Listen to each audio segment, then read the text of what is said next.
Hello and welcome to Pivot with PJ. This is your host PJ. Hi Sreedevi, welcome to the latest podcast episode. Tattva Masi, I think that's how you've named the your coaching practice. Clarion call of Lord Ayyappa is Tattvamasi. The real issue is that are we solving the right problems? Coach the person, not the problem.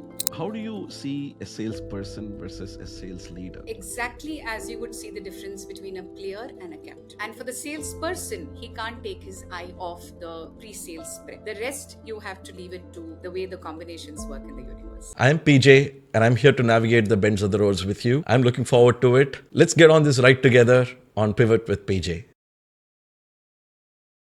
Hi, Sridevi. Welcome to the latest podcast episode.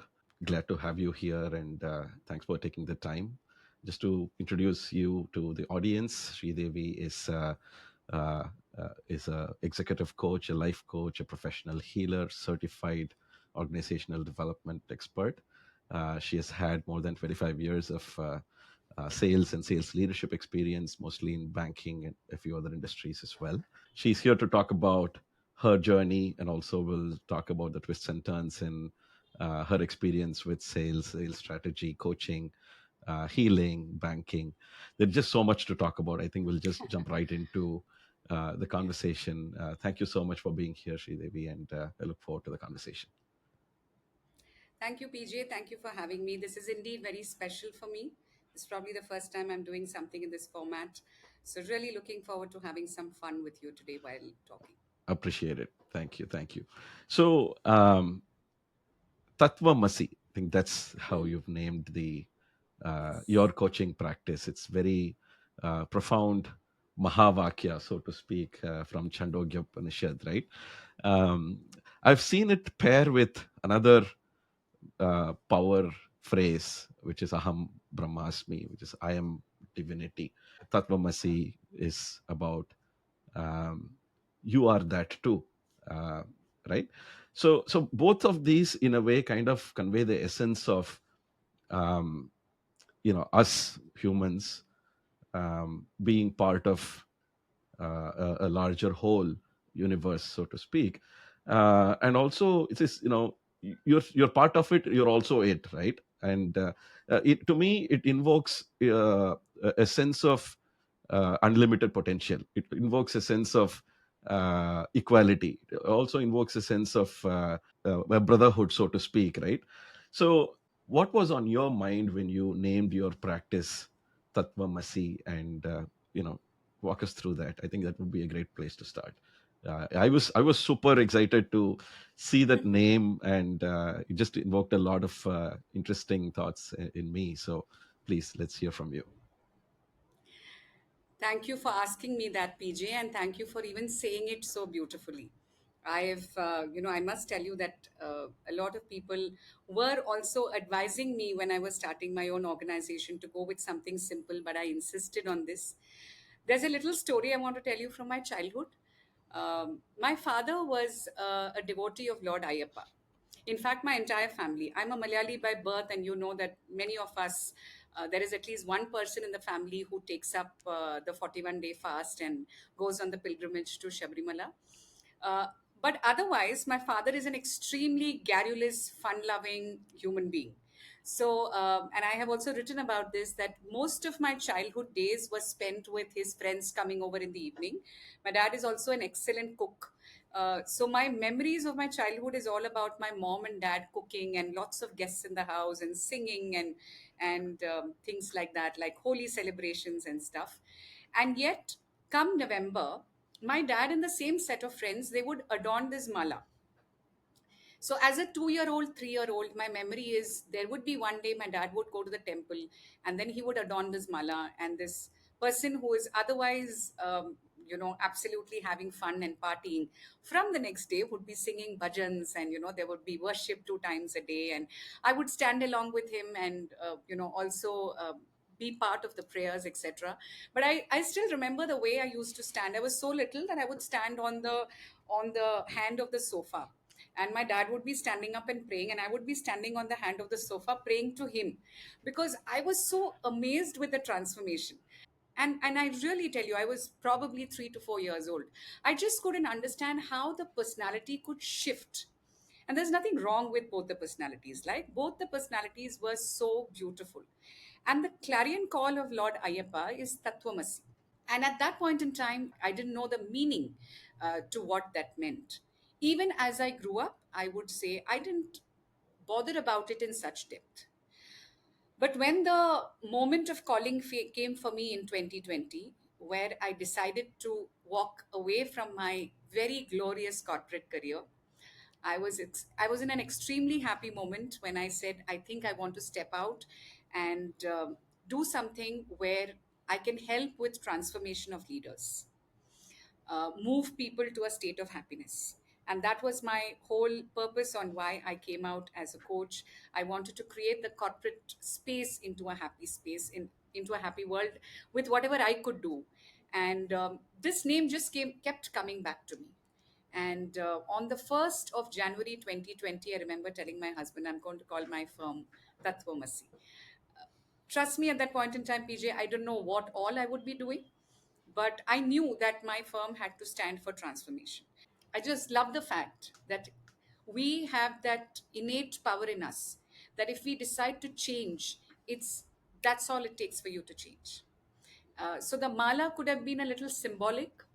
The mala could have been in a memory that I have now decided to change for whatever. And like I said, I'm not judging whether the change is good or the change is bad, but change is really easy if we put our mind to it. Is what amazed me about that phrase. Fantastic. Wow.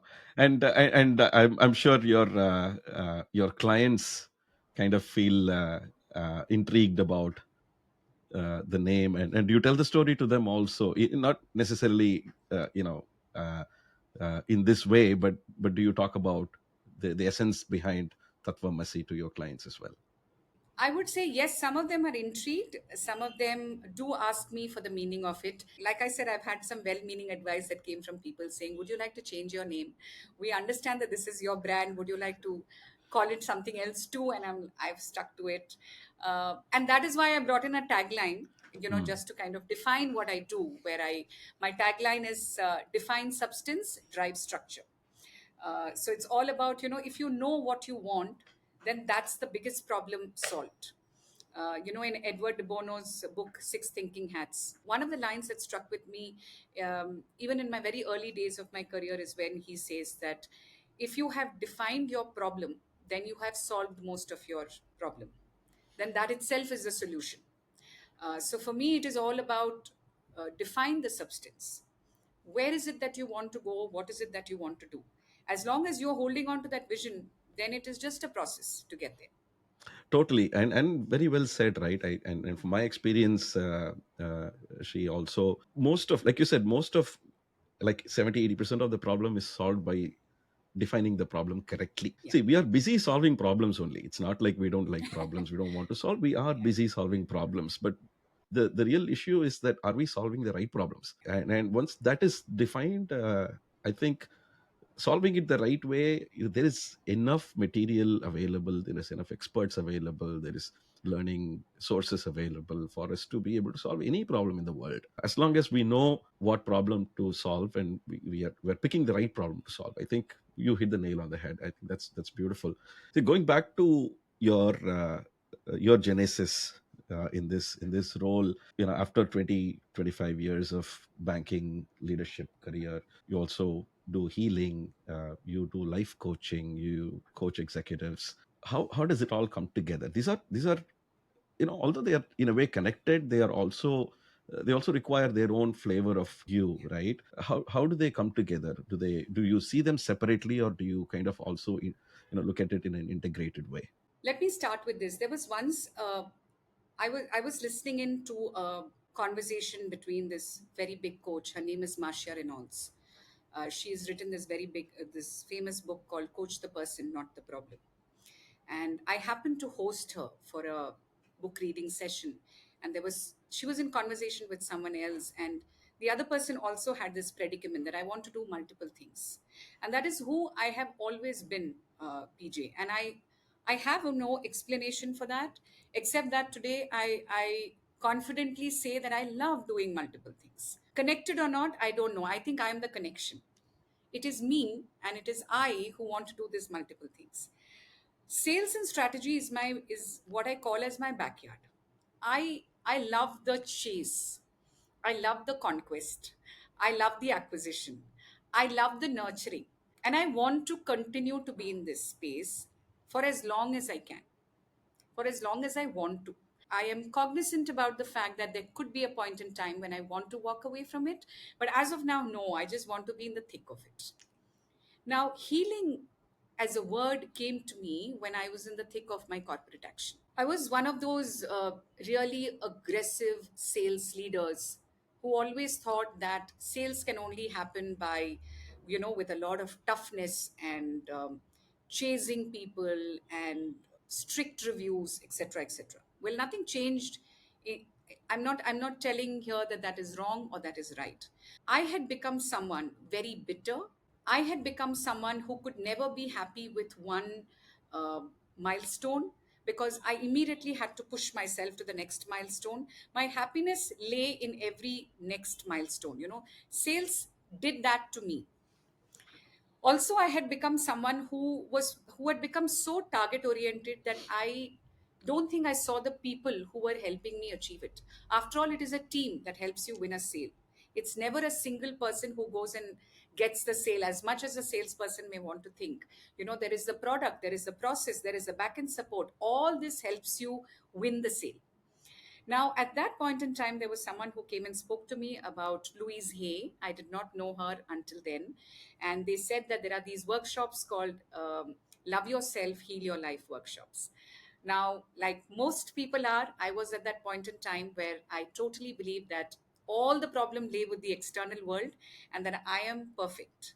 There is nothing wrong with me, and that I am leading the team in the right way, or I'm leading myself the best way that I could. My narrative was all about, look at me, how much I do through the day, and why isn't everyone cooperating with me, was my narrative. Now, when I went into that, is when I first realized for myself that, and I went into it with a lot of coaxing and cajoling from a friend. She said, just for my sake, go into it, Shri. And I went into it thinking there's nothing wrong with me. What needs to be fixed? And for the first time, I realized, PJ, that healing has got nothing to fix you. Healing is not about fixing. Healing is all about finding your inner beauty. Healing is about accepting and embracing the fact that you can keep evolving with your how. In that Simon Sinek's golden circle, Right. there is a why of what you do stuff. Why do I do what I do? Now, from the why, I feel we all jump to the what. So I know I need to earn money. What do? I get a job and then I want to do it. And I continue doing it the way I have been asked to do it.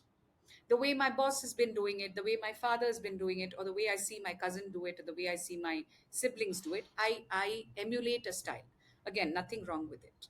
But what healing does is it helps you find your how, that you have the ability to do something in your own authentic way. It could be different from the way others are doing it, it could be very similar to the way others are doing it, but then it is you. You choose to do it in this manner because you find the inner beauty in you. And that, I think I fell for that moment when I truly understood the meaning of the word healing. And after I had done a couple of courses and I studied books around healing, the way I began to manage my team, the way I began to lead and be with my team, I would truly say that my presence as a leader changed. And that had a huge impact on productivity. When I was coming away and I was making a conscious choice of moving away from the corporate world, and wanting to pursue my solopreneurship, I knew that no matter what I did, I had to bring in the essence of healing into it. Because for me, sales is the heart of the business function, and healing is the heart of the salesperson. Wonderful, wonderful. I want to pick on a couple of things that and before that, I want to say that how much energy and glow I can sense when you say when you talk about your passions, right? All the three of them, and also all three of them kind of connected in a way that they are helping and enabling. Yeah, yeah. others to kind of reach their potential, which is really good, and I can totally relate to that. um, having You taken are this a plunge coach myself. yourself, Yes. PJ, Yes. and I would also love to know, at probably at some point of this conversation, as to what drew you to coaching. Absolutely, we'll definitely come to that, and my curiosity takes over right now. So I'm gonna Okay. go ask you about a couple of things. um, See, you mentioned about people going up the hierarchical ladder, Yeah. Yeah. um, and particularly in sales. How do you see a salesperson versus a sales leader, selling versus managing sales? I think it is in a lot of ways very different from, for example, an engineer becoming an engineering manager, or an Mm, operations person mm. becoming an operations leader. When it comes to selling, do you always sell, even as a leader? Do you need to be in that mindset, or how do you do that? How do you see that differently between a salesperson, an individual salesperson, versus a sales leader? Exactly as you would see the difference between a player and a captain. Let me start with a salesperson. The salesperson is probably in a two-dimensional world where he is, there is his presence and then there is the customer. For the salesperson, it is all about making the best use of the moment. I know that everyone perceives sales as a profession where you have to close a sale, where a transaction has to take place. A transaction can take place in any medium. A transaction can also take place today in the virtual medium. There is no one in Amazon, if I was to take up my phone, selling to me. Yet if I want a clip for my office stationery, I'm just going to pick up Amazon and buy it. So there's a big difference between a salesperson, the entire process of sales, and what is a sales leader. For a salesperson, it is about the fact that there is always a physical customer or there is a customer presence. And who is he in the customer presence? So when it comes to salesperson, he has to do his pre-sales job very, very well. When he does his pre-sales prep well, his sales presence becomes stronger and more effective. And that's all is your circle of influence. You can never predict when a customer, or you can never wish or hope that the customer is going to buy your product. If you are going to pin your energy to that star, then there will be a lot of energy laggers your way. But if you're going to pin all your energy to the pre-sales prep and to your presence, then just wait and wish that the output would be that you will have a sales closure. You know what they say, if I have to um, cut a tree with my axe, then I would spend 90% of my time sharpening my axe.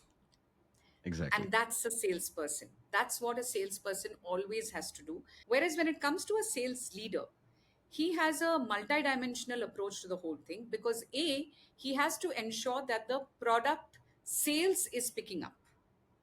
You can't step back. It has to be a progressive path for him. So it is a people dimensional role, it is a product dimensional role, it is a strategy dimensional role. For example, let's say he has put down a formula that says, if I have X number of people and if I have given them Y amount of training, then Z should be my output. When Z is not his output, he has to go back and alter his formula. He has to go back and say, A plus X plus Y will now become Z, and try it again. For the sales leader, he can't take his eye off the Hmm. Z.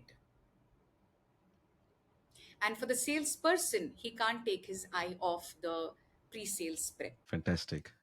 It's very interesting how you crafted your responses around a salesperson as and the sales leader as at their identity levels, who they are as persons.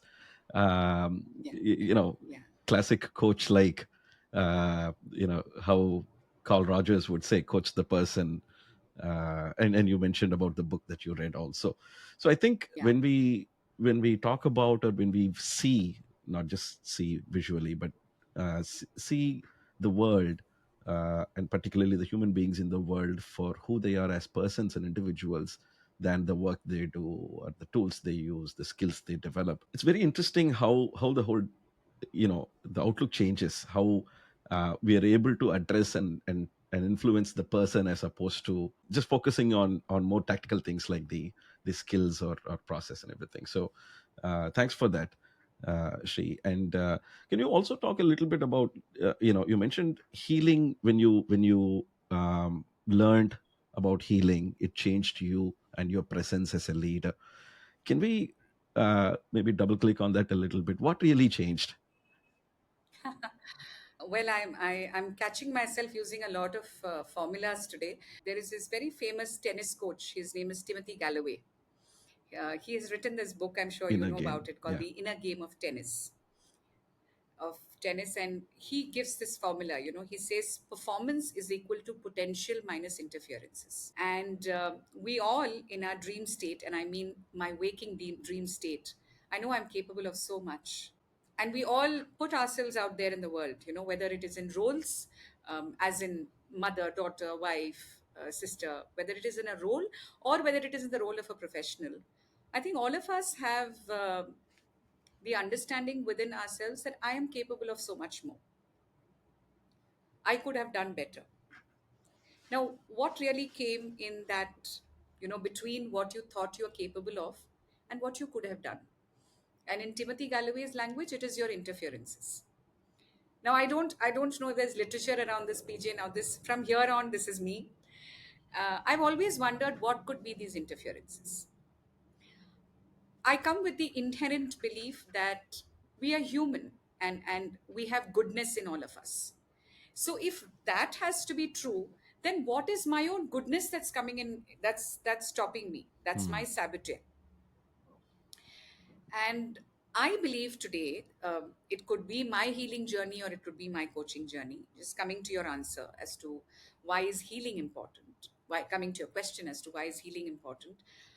When I look at interferences, I believe it's my own values and beliefs that come in my way. So, my own value system, let's say I hold a strong value system of achievement, or my strong value system is family, or my strong value system is integrity. No wrong value systems. These are all great value systems, right? But if my value system is not nurtured and honed, if my value system is not respected, then I begin to have dissonance with you. Right. If punctuality is my value system, and let's say we had begun this conversation maybe 5 minutes late, I'm already judging you for it. Or let's say I was 5 minutes late and you were on time, but I got late. I'm already judging myself for it, saying, oh, this is now going to go all wrong because Shri, you came in late. So I think it is that value system ends up creating Right. beliefs in yourself. I believe that for anyone to perform to their truest potential, healing is very essential. And if you are in a great space, kudos to you. You can be a real influencer in the world. You can be an amplifier to the world. There's really no end to how you can develop yourself. And that for me is healing.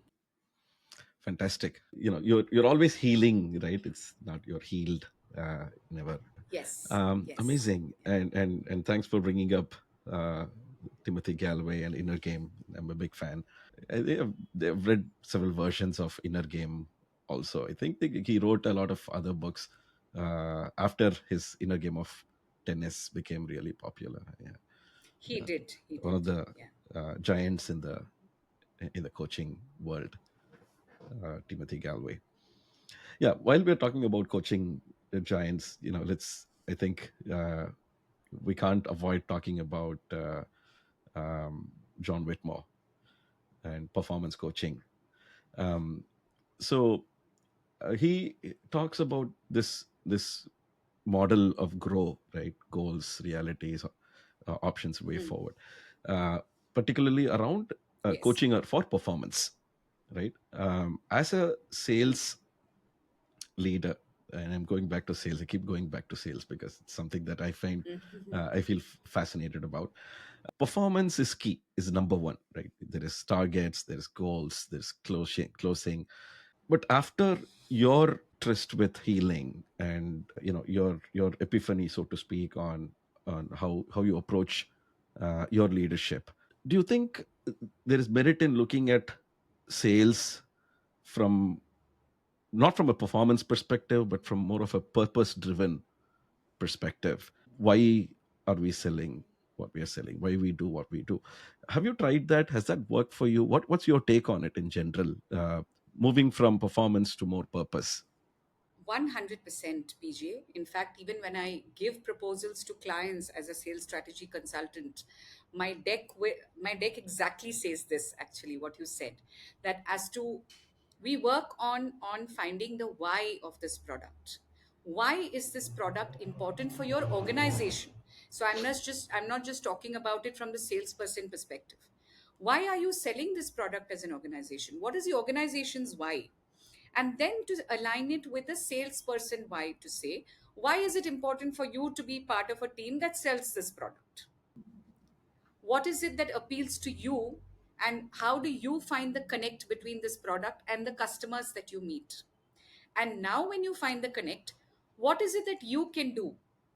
Of course the organization has a process, but as a salesperson, what is the authentic way in which you can sell this to the customer, is what is the connection that I try and bring in. So certainly the why is very, very important in deciding a sales process. I feel that if you don't continue to talk about the why to the salesperson and the organization, you will stand the risk of providing a target Hmm. oriented culture, whereby you will lose sight of customer eventually, you will lose sight of your organizational ethos eventually. Your entire focus, you will be like a horse with blinkers only looking at the target, and for some time it will even propel your energy because you will be achieving targets, because where energy goes, consciousness follows. Where consciousness goes, energy follows. So yes, it's going to help you win, and that win is a very self-feeding thing. It's very addictive. And then you feel, okay, I'm winning, I'm making incentives, I'm meeting targets, and then you keep going without realizing when the scenario changed around you, and soon you know that you are in some sort of a soup, because you have just been focusing on targets and not at the bigger picture. Right. And also, I suppose, even from a sales leader point of view, he or she would need to approach it from a purpose angle, so to speak. And that would also change how they, I don't know, conduct everyday meetings, how they hire, how they develop their team, right? Because I wonder if there are metrics at the metrics level also that would indicate, that would kind of reflect more purpose driven sales versus target driven sales. Of course, target is the ultimate, revenue is the ultimate Yeah, the goal. yeah. um, but yeah, I see where you're coming from with respect to, you know making sure the why is a central part of sales training, so to speak. And I'm also thinking that it would also be central part of sales strategy. It is the central part of Right. sales strategy. Yeah. No, I was just Yes. going Sorry. to I move on to sales versus sales strategy, right? How do you see that Okay. evolving? Um, you know, you also do training, do you, or you just focus on strategy? I don't train on sales. Yeah. I only focus on the sales strategy. Yeah. So now tell us the difference. I think it's a good time to hear that. Yeah, I know. Again, I do get a lot of inquiries saying, would you come and train our sales team? Well, I'm not opposed to the idea. I would love to train the sales team, but that's not what I do as a profession. Mm. As a profession, I'm a sales strategy consultant or a sales strategy coach. Also, I'm willing to be. What is the difference? Like I said even earlier, PJ, sales performance is about being in the moment with the customer. We've all studied this in our MBA, the moment of truth.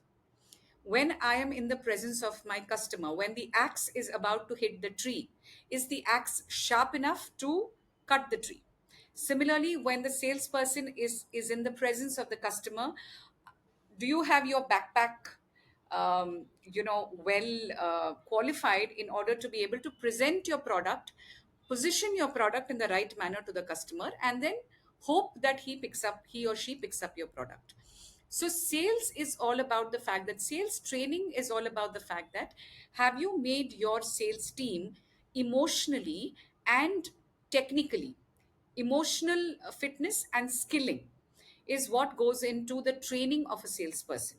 In sales strategy, it is all about so let's look at a track. When you are designing a sales strategy, it is about finding out if your team is running an obstacle race or are they running a competitive race. When I go into an organization, and I'm working alongside them trying to create a sales strategy or re-strengthen their sales strategy, that's what I'm looking at. That how many of your processes are redundant, how many of your processes are laggers. Hmm. They lag the team down, they kind of derail the team more than empower them or help them build momentum. How many of your processes are probably created from a compliance perspective, and compliance is very very good, or how many of your sales processes do not adhere with the compliance perspective. Tomorrow you don't want to be shot by the regulator for having run a competitive race, and the fact that you were not doing it the right way. Right. So this is what you look at in a sales strategy, and you look at it from a time and effectiveness quotient. So in the shortest amount of time, can you create the biggest impact on Hmm. your sales numbers? So how can you shorten time? How can you create a bigger impact is what sales strategy is all about. Whereas sales training is all about how do you make them emotionally fit and how do you make them skillfully fit to be able to be their best version in front of the customer. Right. Right. Perfect. And also, in a way, sales training. What is sales training for sales people? The sales strategy is more for leaders, I presume. Or do you also involve the sales individual salespeople, salespersons in the strategy discussions and strategy coaching? Okay, so when a strategy is designed, I believe that we need to have bottoms up feedback on that. Hmm. It's very easy to sit in an AC room and draw this out on a drawing board. But you must trust your last person on the ground who can give you open and honest feedback as to how it feels when you hit the ground running. Hmm. And strategy is a bottoms up exercise. Strategy is implemented top down, but strategy must always be designed bottoms up. I spend hours together sitting down with clients and just observing them, just being on calls, doing nothing, but just being on calls, observing every little move of theirs. Wonderful. Awesome. Um, let's switch gears, Sri, here. Yeah. Um, executive coaching. So um, I'm super keen to know. Um, you've been in banking industry almost all your career, right? Give or 15 take. years out of the Ah, 22 years, yeah. right, right. And the last 15 years, not the first. That's a The long. last 15 years, Yeah, yeah. that's quite a long time. For someone kind of been in that homogeneous environment, so to speak, in one industry for so long, uh, and even within that industry, you probably had like two or three banks that you worked with, no more. Two um, banks, two right. banks, yeah. How do you approach executives coming from different industries? um, because I think, if you're a banker, a banking executive, versus a startup founder versus an IT services company executive, you're wired very differently. That's my observation, because your background, your academic background, your experience, life experiences, your experience with the industry, with the co-workers, customers, the expectations are very different, the culture is very different, your belief and what you find important, your values also evolves very differently. Have you made that observation too, that the background of an executive informs how they approach their leadership? One, two, how do you approach these differences? So, to answer your first question, do I find a difference in the kinds of leaders who come to me for coaching? Uh, my clientele in the last 4 years have had corporate leaders, I've had family business owners. Uh, I mean, business owners who have been in family business for generations. So I've also had a unique opportunity where I had both generations of leaders getting coached by me from one organization, the father and the son. I also have solopreneurs who come to me. I also have people who are running businesses who come to me. No prizes for guessing the answer there. Of course, they're all wired very differently. One big difference that I find between those who are corporate leaders versus those who are running their own business is corporate leaders are in a bit of a smaller circle, if I can put it like that, where a lot of their focus is on self development Hmm. and on self growth, and in aligning the purpose on why they do what they do, because they're all probably aligning themselves to a diktat by the organization or from the top management. And sometimes there is dissonance there, there's disagreement there, and therefore they find the need to come onto a safe space and talk about it. There's also a worry that corporate leaders have, especially because of those of them who come are in the steeper corner of the pyramid. And after an amazing run of maybe 15 years, they're suddenly finding themselves stuck. So that 15 to 25 years can be extremely difficult for them to figure out. When the body has to naturally reduce the momentum, when they have to bring down the velocity, it is not easy for each one of them. And that's why they find the need to be coached as to what is my purpose? What am I doing here? So that's their thing. Whereas with family businesses and business owners, I find that they have a dual need. They have less of a need with who I am and what am I doing and what's happening with my life. Two, there is a lot of fear as to existence of the business. Hmm. They have a lot of existential questions to ask. Are my businesses relevant anymore? What is technology going to do?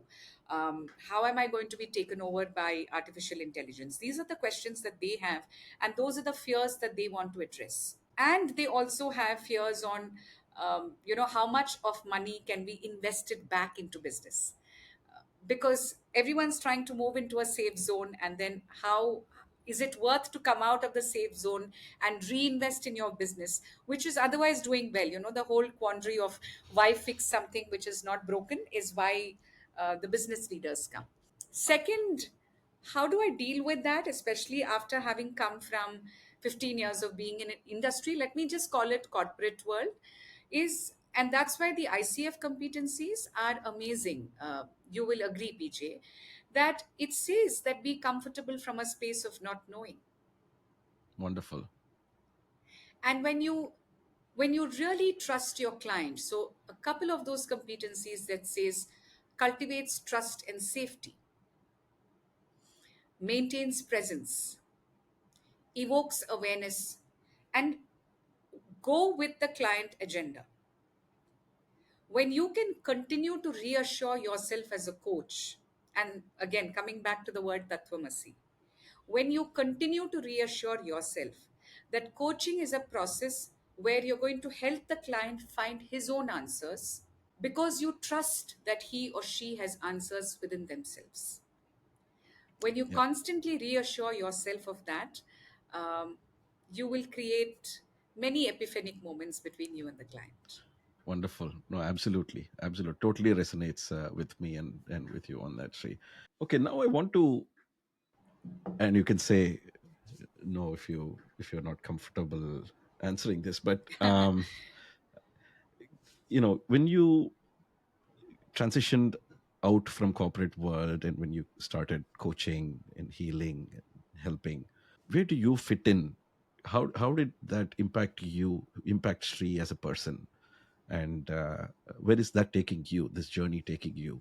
It didn't go well initially, not at all. Hmm. Internal and external. So, incidentally, the year I came out was the COVID year. We were Oh, under lockdown. what a timing. Anyone would have wished that I had continued to keep my corporate job where I was getting a handsome salary and you just had to sit in front of a computer. I know I make it seem like nothing, but I do appreciate and understand difficult it was for those who were working. But yet, those were times you wished you had a job. It took two coaches for me to stay on track. And like they say, when fishermen can't go to the sea, they spend their time repairing their nets.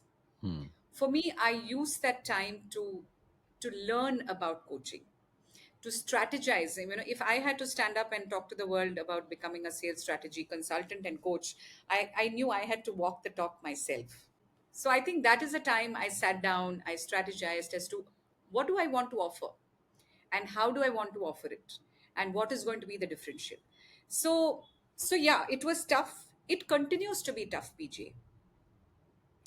And I want to be honest about this. There's not a single day when you wish, not a single day, and I'm not exaggerating when I say that.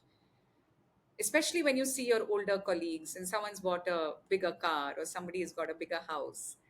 There are days you do wonder, if I had stayed back, I could have just enjoyed all the luxuries. Again, it's not like they have it easy.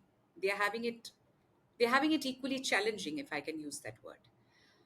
But today, I sit in the warmth and the confidence that I really can dictate to myself what I want to earn and who I want to be. I think what I want to earn today is taking a secondary seat. It wasn't that in the first 3 years, but I would say in the fourth year of my operation, as I'm moving on to my fifth year very soon, it's every day is more about who do I want to be. And when I say who do I want to be, it is about who do I want to be as a coach. Right. How can I make my coaching presence more more divine, if I can say that.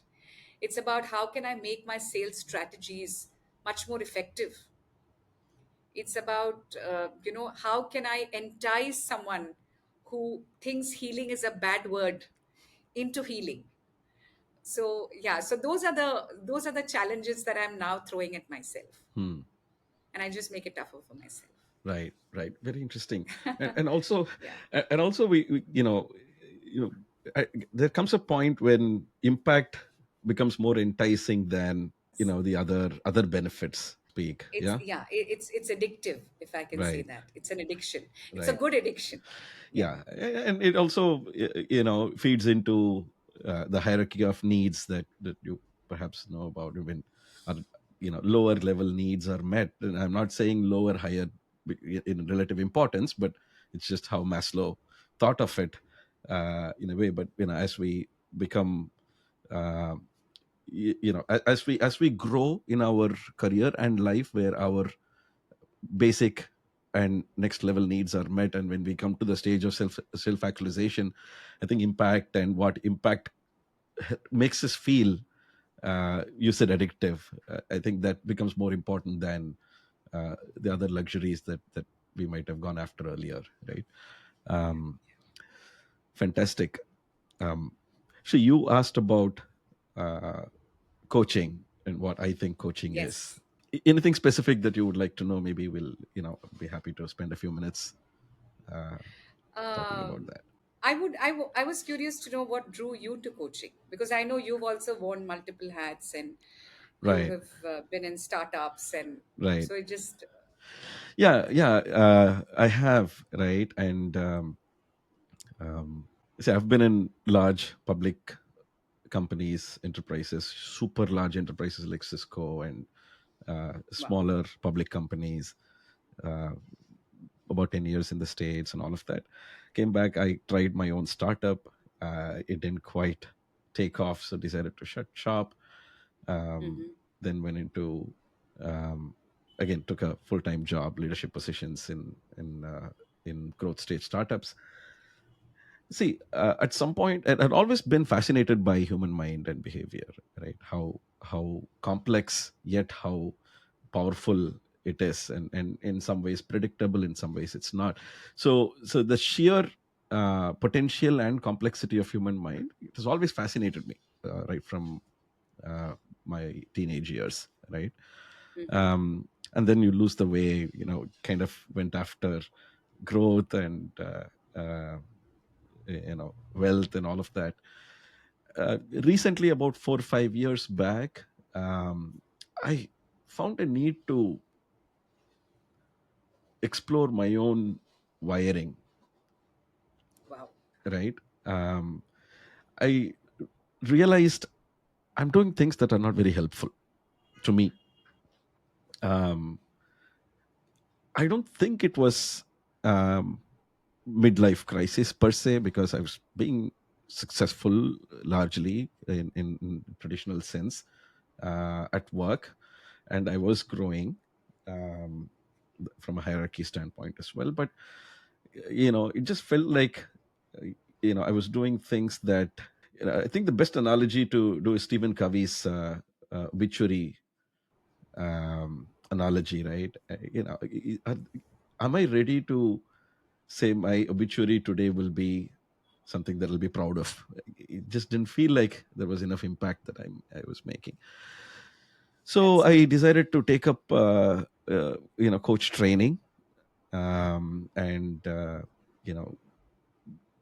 made a world of difference for me, and it changed my life completely in terms of the basic tenets of coaching, the ICF competencies that you mentioned.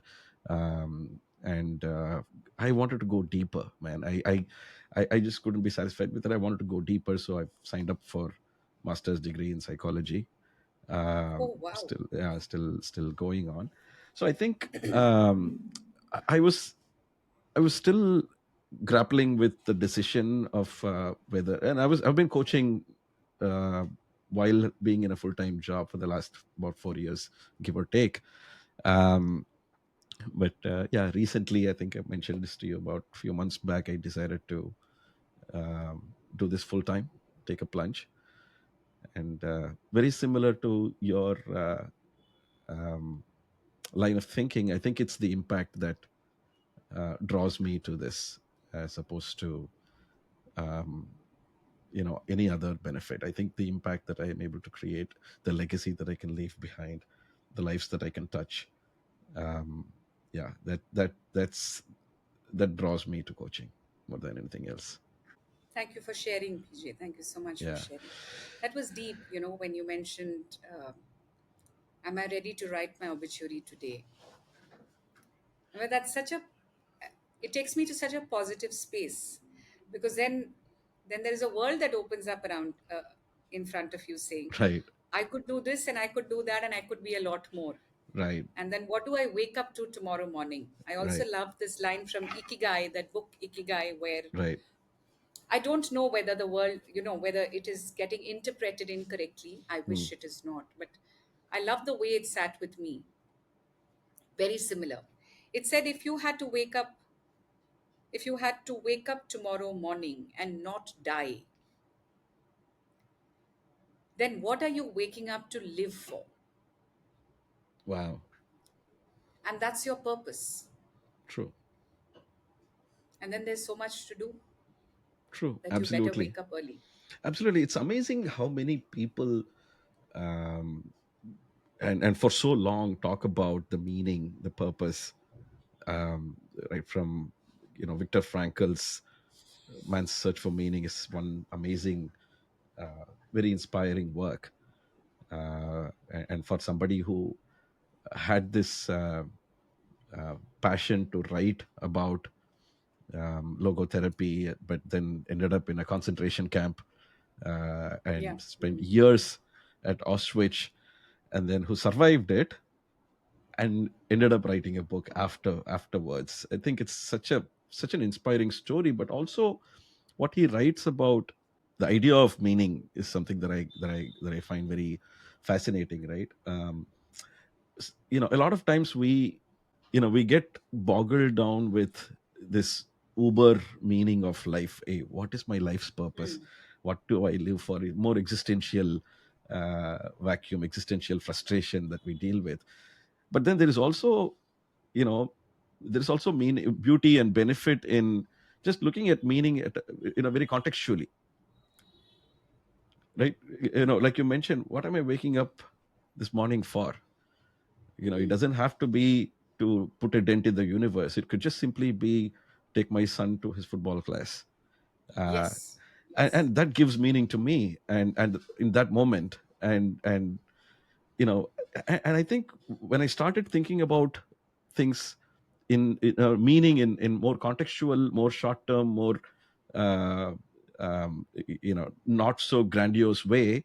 uh, I avoided a lot of dissonance internally, because you don't have Great. to question yourself, why am I doing this, and getting anxious about it, or kind of having a conflict with your own values and all.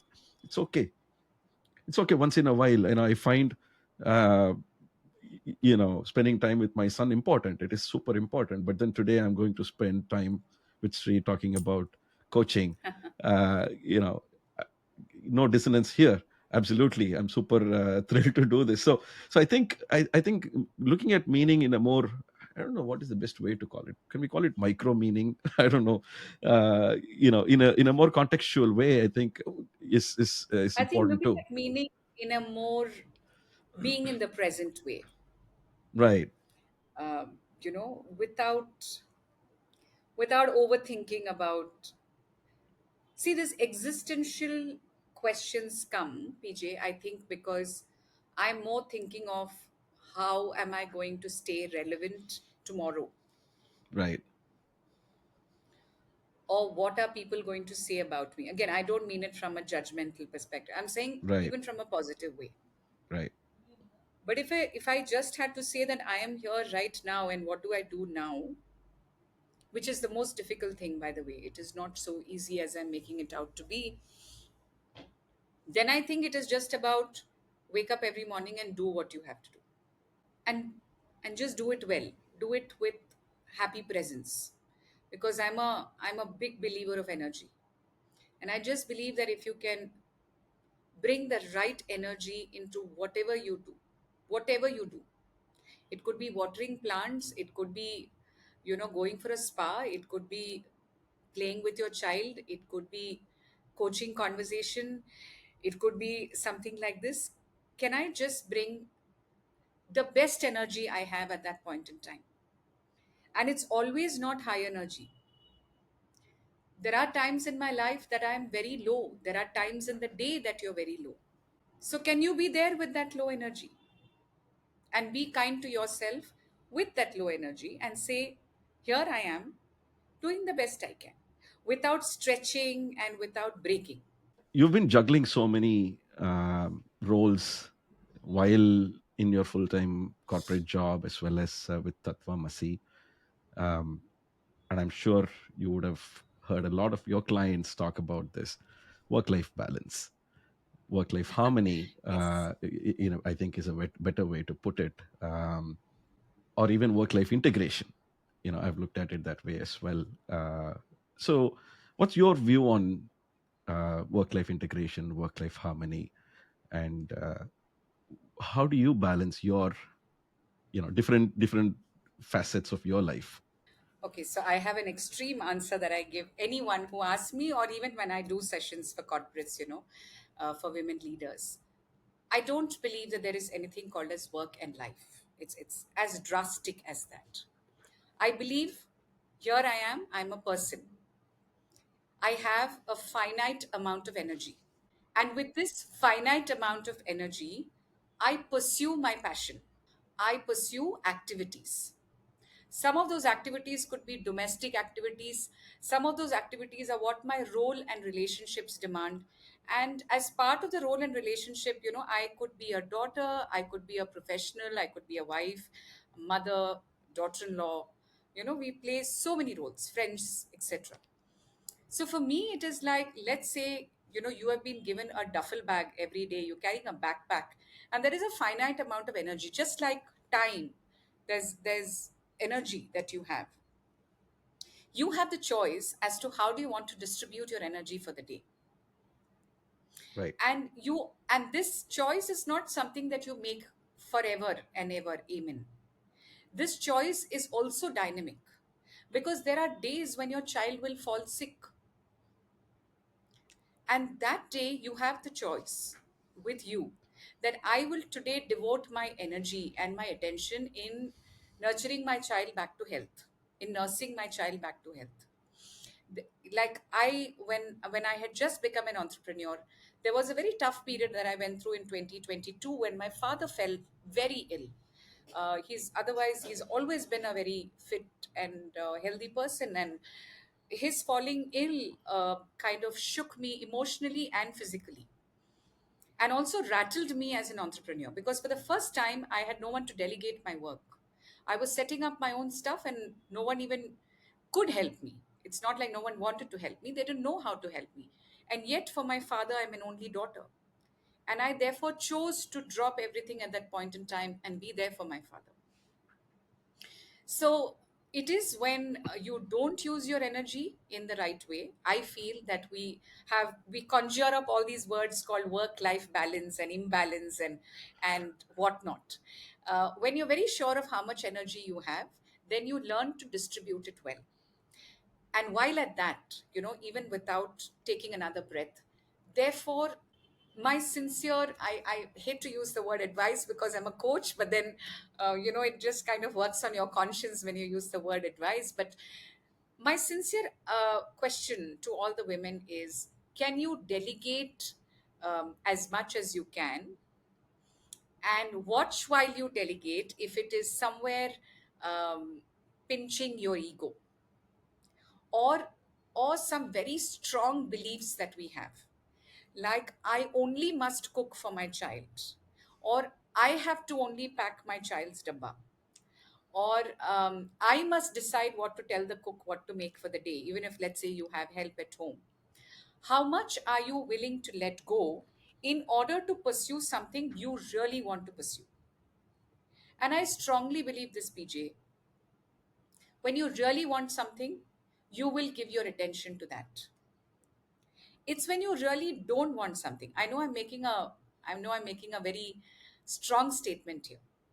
I feel when you really don't want something, you will then make excuses to say, I don't have work life balance, and I don't have support at work, or I don't have support at home, etc.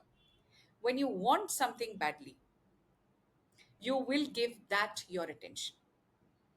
Wonderful.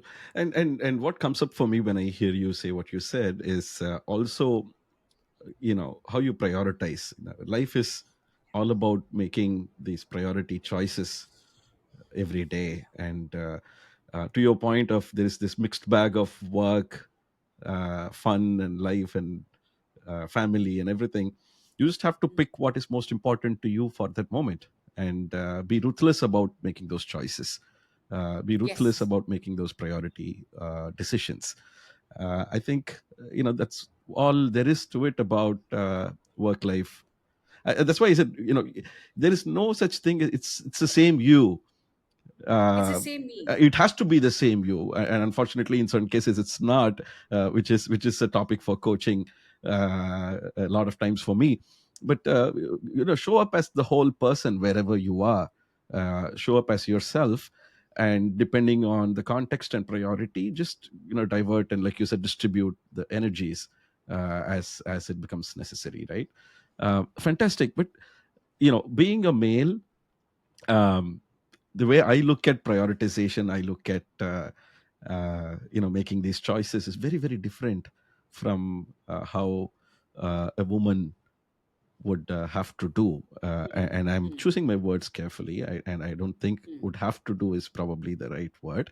A woman would do, right? There is, I think that we are conditioned, Shri, in a way that we say, hey, there are certain things that women would have to do. There is no such thing in my view. Uh, you know, family, work, parenting, right? Caregiving. There is nothing that is kind of allocated based on gender. It shouldn't be, right? So, obviously, men and women bring certain intrinsic strengths which can be tapped into. I don't deny that, but I think there needs to be a very um, um, merit based decision making on who does what in general. But having said that, and I'm saying this purely from as an intellectual exercise, only because Hmm. me being a man, and it's I can try to understand, I can relate, I can appreciate, and empathize to some extent, right? But what is your view on, you know I don't want to call it work life harmony, but let's go back to our vocabulary of making these choices, everyday choices, on what's important for Yeah. women particularly? How does it play out? It plays out tough. Let me call it out, PJ, because what you said is very right. This is years and years of societal conditioning. Let's not pretend there is no elephant in the room. It exists. You have to live with generational conditioning inside the four walls of your home. As much as everyone's intent is noble, there is a conditioning in your head which believes that the woman of the house decides what's going to be cooked for the day. We tend to conform to those norms, sometimes because we enjoy doing it. We like the attention that comes with it. I know that a feminine energy is very different from a masculine energy. There are things the masculine energy can do, there are things the feminine energy can do.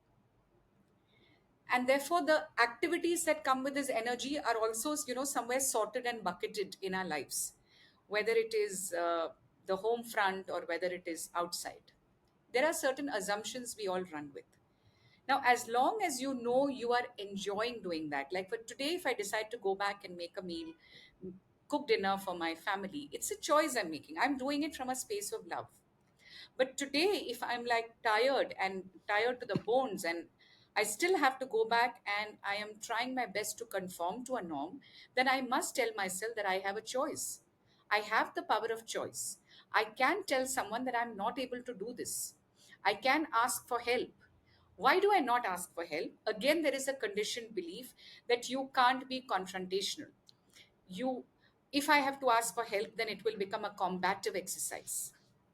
Now, can you work on yourself and practice kindness to yourself and do it from a space of love and say, I ask for help because I choose to love myself, because I choose to take care of myself.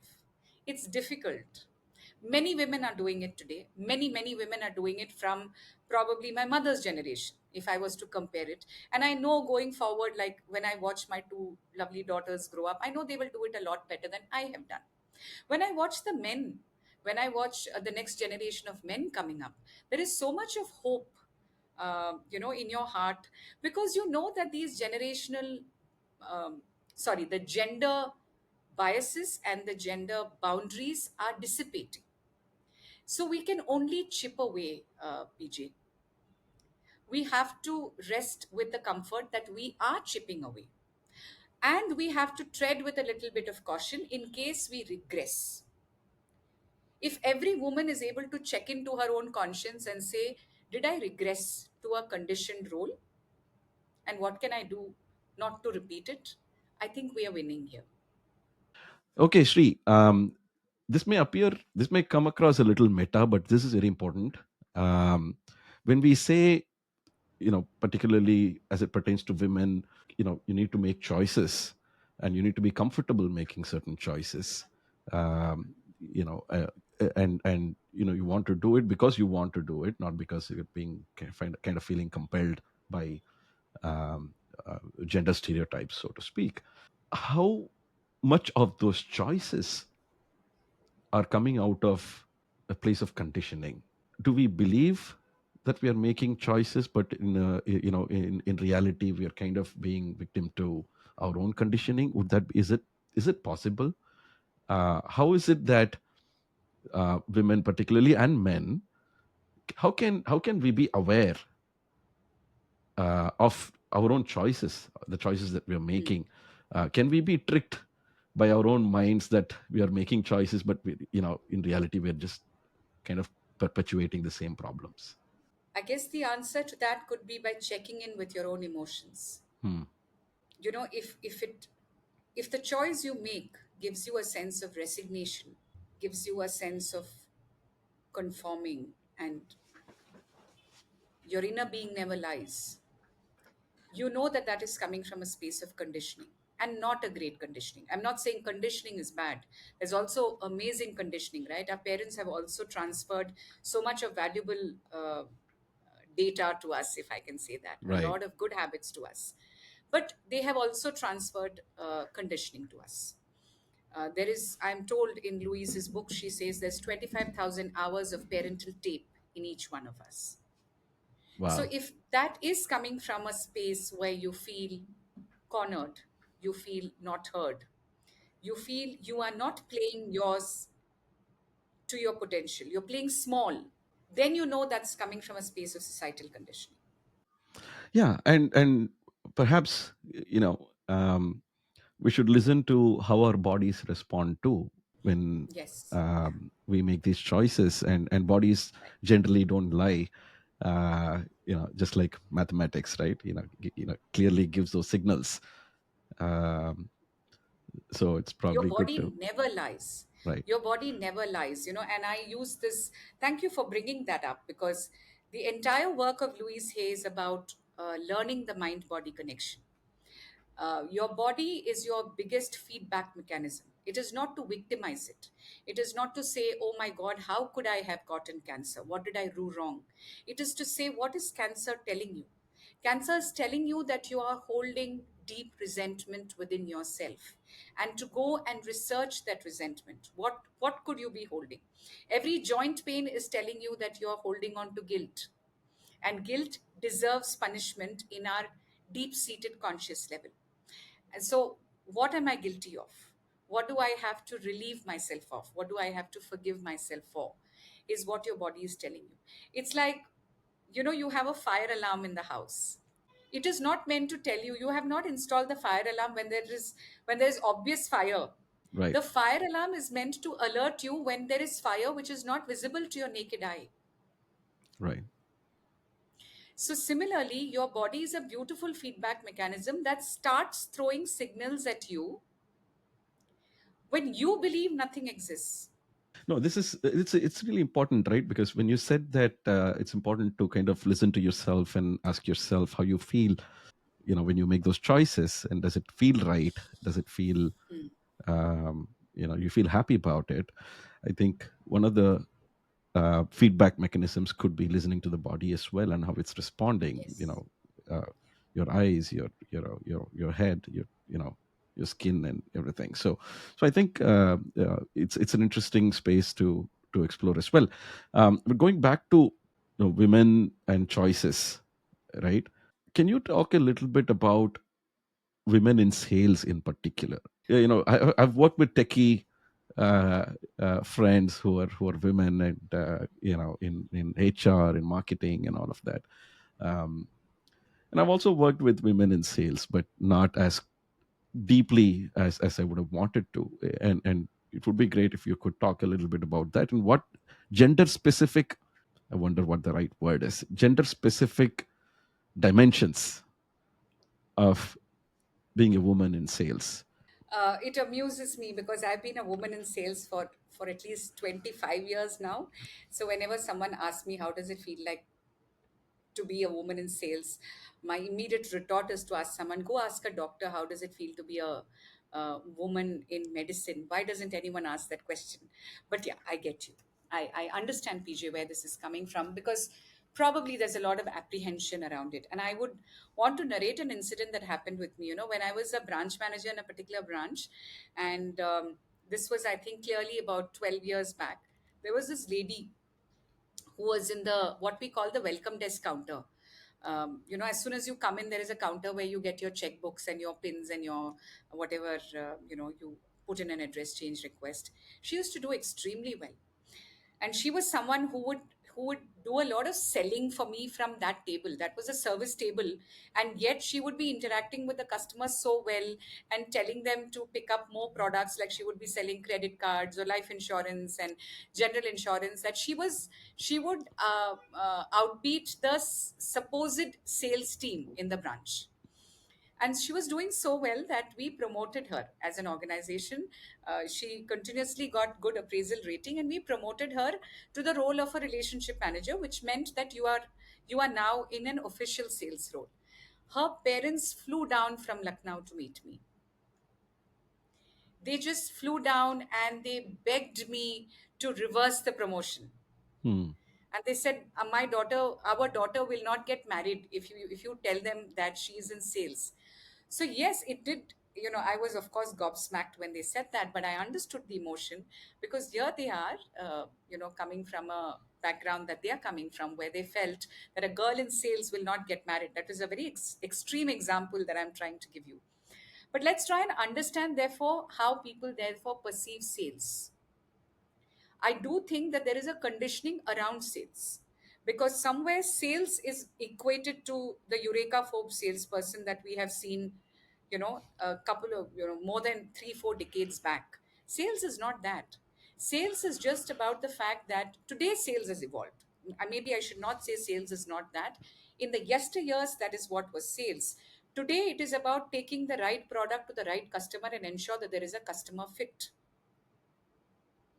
And therefore, the quality that you need as a salesperson today is patience, compassion, positioning, creativity. And there's no doubt about the fact that these are all parts of the feminine energy. There's something very feminine to these qualities. And then, technically, it's just a good guess that women carry more of the feminine energy. So I don't see a misnomer there at all. I don't see anything being misplaced in women being in sales. Or rather, I would say, let's please encourage more women in sales. Absolutely. In fact, Shri, there is, you hit the nail on the head. I think that women could be a natural fit in sales. Yes, yeah. No doubt about that. And I do believe in that too. I think I would also like us to explore what the job requires. It's not just about the skill and the innate qualities, particularly in India. Generational shifts have happened and things have improved, no doubt. What the job of sales requires, and how can women comfortably, confidently, and safely be able to perform versus a man in sales. You're asking a very pertinent question there about safety. But just before I come to the safety perspective, when you asked me what does a sales job require, a sales job requires you to fall in love with the process than to fall in love with the result. And I think women have an innate ability to do that. We can do the same thing over and over and over again. For generations, women have been keeping the house for years together without ever finding it boring or monotonous. I have always wondered about it. And I think that is one quality you need to have in sales. But that said, let's come to the real world. And the question you ask is very real. How safe is it for a woman to be in a sales job? For example, if I have to meet a customer, let's say I'm in private wealth and I was in private wealth for a couple of years. And if I had to meet a customer in his house, and it is a male customer, the opposite gender, do I feel safe about it? Is that the right thing to do? So then the answer to that is, don't be foolhardy about anything. There is no need to prove that you are a man. You have the power to be the woman. You have the power to ask for support. Maybe you want to take one more colleague with you, a male colleague or a female colleague, to assist you in the call. Or you have the choice to tell the customer to walk into your office. Or you have the choice to meet the customer in a public place. I'm not making anyone wrong here. I'm not making the man wrong here at all. But I'm only saying that as much as we have a choice to stay safe in every other thing that we do, like if you're driving, wear the seat belt. If you're traveling, take insurance. Similarly, there are some perils to some jobs. Uh, just be equipped to do the job. And always remember that there is a big picture out there. You are here for the longer run. A shorter stint of foolhardiness shouldn't cost you in the longer run.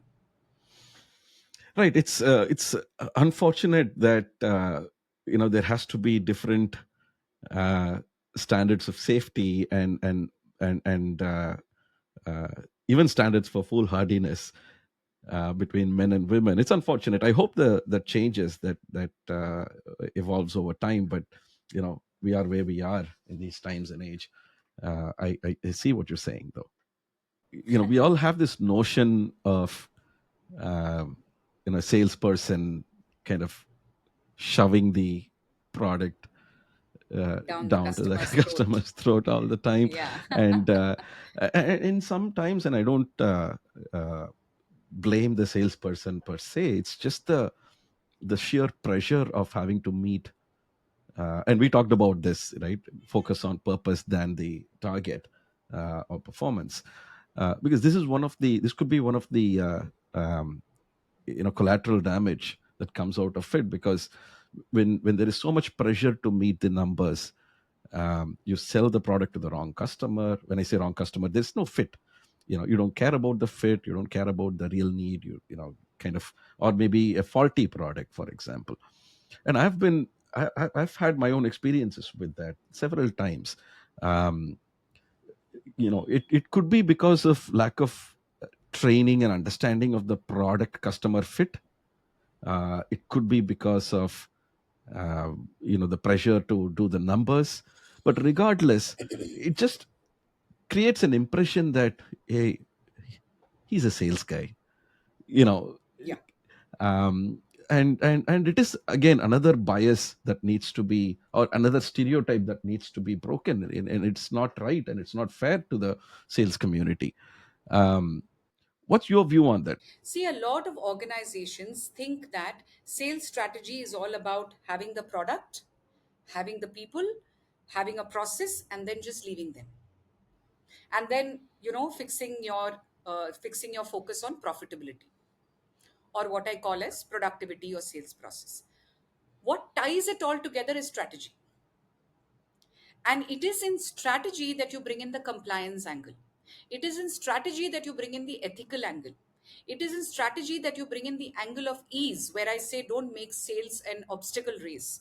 Make it a competitive race where someone is running on the right track. So, where am I laying the track for my salesperson? I can't expect my salesperson to always be aware of all these elements. Once an athlete has started running, you can't tell him to look left or right. He is already focusing on his game, which is his running. Right. Now, but that said, all of us have a conscience, and I also think that there is something endemic about ethical dilemmas when it comes to sales.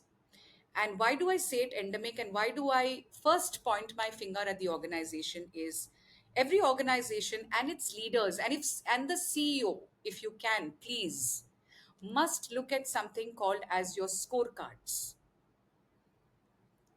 What is the behavior that is being driven through your scorecard? Every salesperson on this earth will have one chart which his organization gives him, saying, if you do this you get this, if you do this you get this, if you do this you get this. Sometimes it's directly related to money, sometimes it's directly related to what we call as points, and the points accumulate to money, and etc etc. What you are asking him to do is what the sales guy will do. So, are you driving behavior through that scorecard? You are a winner. Hmm. But if you had driven your target through a scorecard, you will achieve your targets, but you will not come out as a winner. Operation success, patient died. What do people with high moral responsibility do at that point in time? They quit. So when you have high attrition rates, please check in. There are two reasons why people quit. As much as we would like to believe that salespeople are quitting because of the pressure, the pressure is caused by the fact that they are being asked to do something which is difficult for them to do. When it violates their And they could, values. it violates their values. And like I said, values are never wrong. Yeah. Values, we all actually go with the right set of values. No one says my value is dishonesty, Right. right? Everybody says my value is honesty. So, where are you violating the values of an individual? Where are you violating the values of the organization? And that's when sales becomes, like they say, stress. And how important, Shri, you think is for a sales leader to have their values? I can't be naive and say every time and every day and everything that we do, uh, there is always a match of values between the employee and the organization, but at least at the leadership level, do you think it is important? It is not only a factor of the results. Results is very important. You can't take your eye off the ball when it comes to sales on whether you're delivering the results day on day, week on week, month on month. I'm not taking away from that. But I think the general mood and the general energy levels of the team, what kind of water cooler conversations happen in your organization, and you must find a way of knowing that. You can't be a sales leader when you say, I'm disconnected from that. Right. You must find ways to be connected with that. That's when you know whether this process is being right or whether you are being effective as a sales leader. The other thing is customer feedback. Your NPS scores don't lie. So don't make excuses for your NPS scores. Unless you really, formed the questions wrong or your questions went out wrong. But otherwise, the customer is telling you the truth. Don't get defensive about what the customer is telling you. Rather, accept it, embrace it, and come back and sit down and go back to the drawing board and then figure out what more do I need to do or how differently do I need to do this. Makes sense. Absolutely, Shri. And so it's also in a way about, while, like you said, keep the eye on the ball, you also would want to, look at the horizon as well, in some way, be able to think long term, and where you want to place yourself, place the organization, place your own team. uh, maybe a year, 2 years. 2 years is long enough, I think. I mean, for much larger organizations, they look at 20 years horizon to plan. But on an average, right, at least, as a sales leader, if you can look at a 2-year horizon, 3-year horizon, um, you know where would that come from? How do you, as a coach, how do you see executives, sales executives particularly, and in executives in general, keep focus on that, while keeping focus on short term, what needs to be done here and now, um, keep the long term thinking in parallel going? You know that things will change. Plans never work. you Hmm. know you know a chat gpt can come and kick you in the butt anytime. um, but Correct. still, Yeah. you can't not plan for long term. You can't not think about long term. In my mind, in addition to giving that sense of direction, having that compass, it also sows the seed for leaving a legacy behind. And if things are very transactional, there is no legacy in it, uh, unless you look at it retrospectively, right? You can only connect the dots backwards, like Steve Jobs said. But when you're deliberate about it, when you are thinking of things for here and now, think, you know pull in from future as well, while you kind of take lessons from the past and execute in the present. So what's your take on it? Your long term strategy is like you having put down your destination on the map. I'm sure that's where I want to go. Now, my tactical strategy is in choosing when your Google Map tells you there are four ways to reach this location. And then you choose a location. And then, unfortunately, even Google Map, the best of your data, the best of your research, the best of your industry inputs, the best of your consultants can't tell you when you're going to hit a blind spot. There's a huge pothole on the road, which Google is not going to tell you. What do? You veer around it. You probably even take a detour. You veer away from the entire path.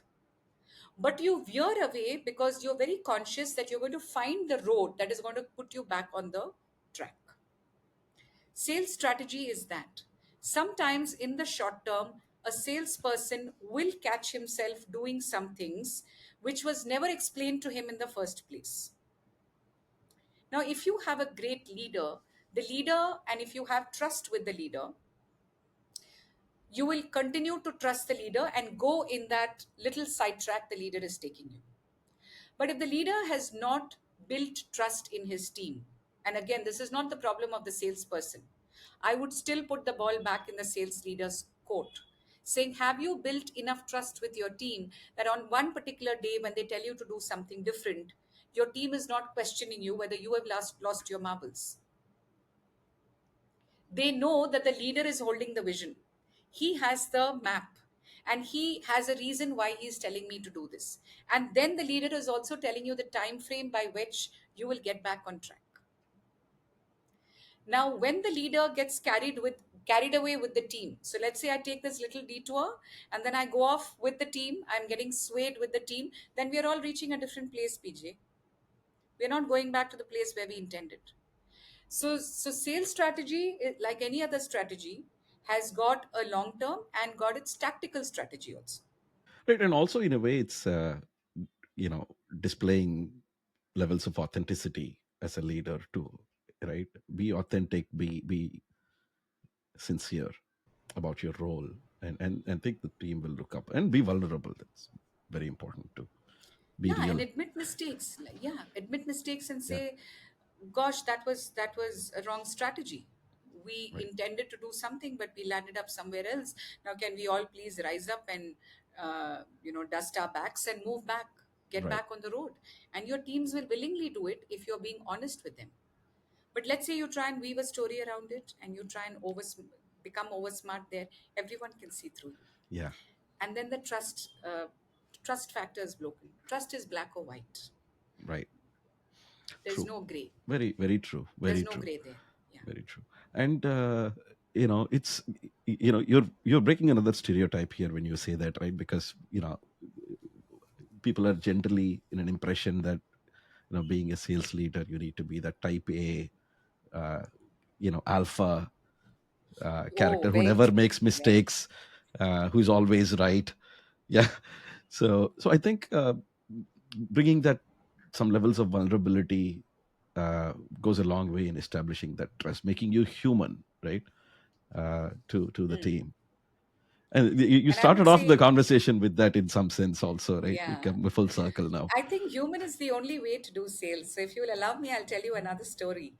And this story is something I think I will end up saying until my grave. And that is when we had a bunch of feet on street, as we call them, the customer facing team. We had about 100 of them in one team, and they were not achieving their incentives.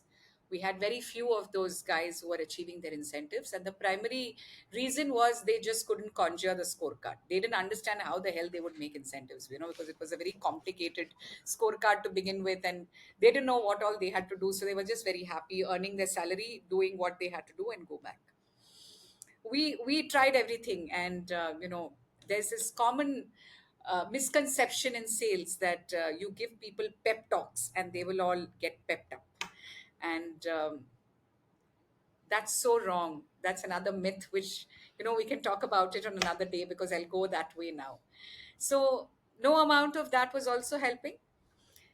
So one of those days, my team and I, the immediate leaders, we sat down for breakfast with them. We called them over for breakfast, which was very unusual for anyone to call them for breakfast, because there's also this notion in sales that you can only call them for daru parties, call them for drinking parties, pep them up, and that's when the boys will do well or the girls will do well the next day morning. But we call them for a breakfast meeting and we ask them what the problem is. And then when we kind of when we kind of expressed our helplessness, they also warmed up to us. And we told them that we don't know how to help you. And they said, okay, the one way you can help us is to help us by explaining this complicated scorecard to us. And then an idea struck some of us, and we told them, forget the scorecard.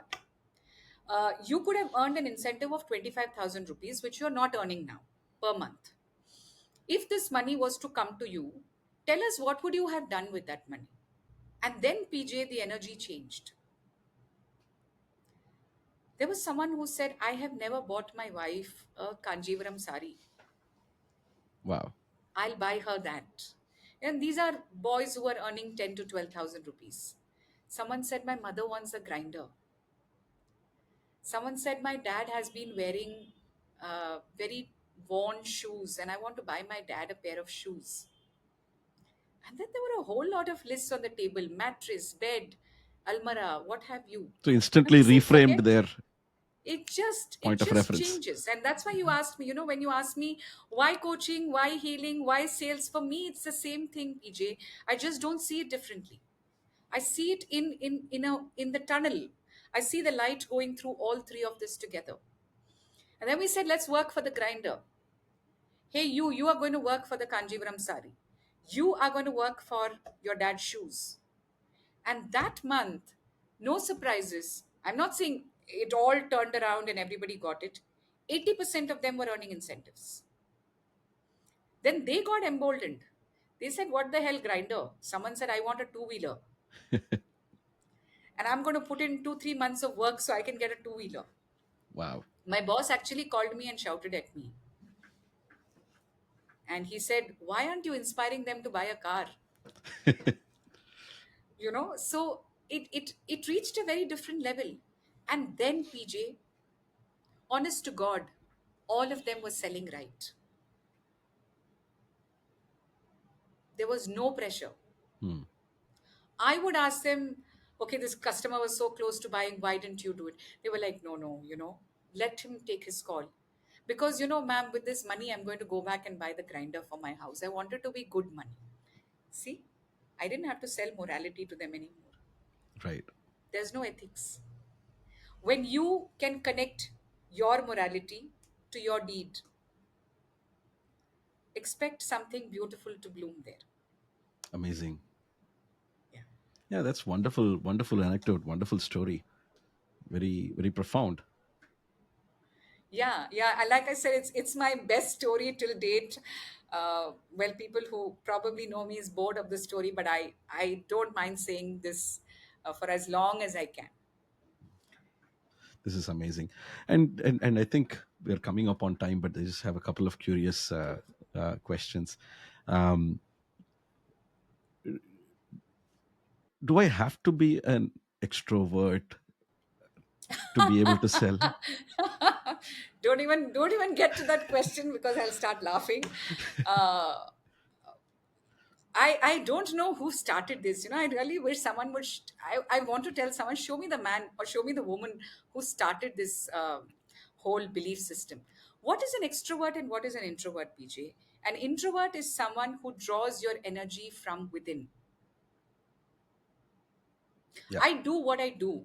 I play tennis, I play badminton, I am a CEO, I'm a CFO, I'm a shopkeeper. I do what I do through the day.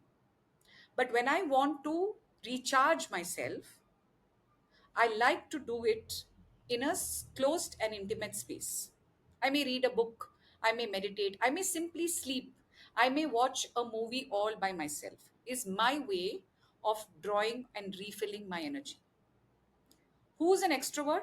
When at the end of the day, I think my battery is drained, I'm someone who wants to go out with my friends, probably go out drinking with my friends, or probably go for a movie with my family, or probably sit and talk to all relatives or be on WhatsApp, communicate with people. And that's how I get rejuvenated. How you draw your energy has got nothing to whether you can be a good How you salesperson spend or the not. energy?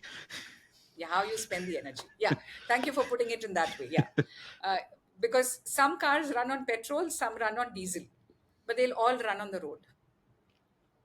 Sales is not an art. Sales is a science. Sales is math. You need to know how to put your two and two together. What pitch when I make to which customer has got the probability of making it a hot lead? You got to analyze your data. You got to analyze your activity. That's it. I may need to meet two customers to convert one sale. You may need to only meet one customer to convert one sale. Well, that's your math. It's got nothing with the fact that you are better than me. That's just the math. Right. Right. Wonderful.